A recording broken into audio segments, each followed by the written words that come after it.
At 16, I discovered I was adopted on the bus coming home from school by a virtual stranger. The day that forever changed my life, cracked me open and shattered me to pieces. At 26, I met my birth mother. She only gave me my father's first name. Years later, at 39, I met a half-brother and a half-sister. At 45, I met another half-brother. At 50, I had given up hope of ever finding my father alive. He was 77 then. At 52, I did a DNA test and thought nothing of it. In 2020, a miracle.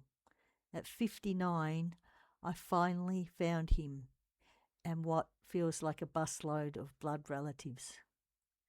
My father owned a furniture business, the Verducci Brothers, on Sydney Road, Brunswick, during the 50s and 60s.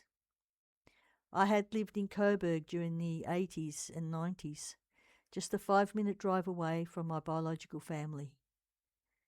For so long, they were so close, but so out of reach. Another miracle, at almost 86, my father was still alive. The final miracle, we have an amazing relationship.